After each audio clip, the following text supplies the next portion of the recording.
పురములో అడుగు మోపింది పాశమే విలాపాలున్న విడిదికే కలాపం కదిలి వచ్చనే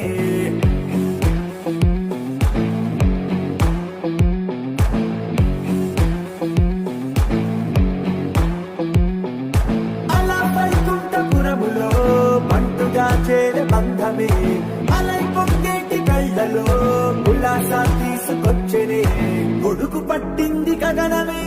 కదిలి వస్తుంటే మేఘమే భుజము మార్చింది భువనమే పరుగు మోయంగ బంధమే స్వాగతించింది చిత్రమై రవిసింహ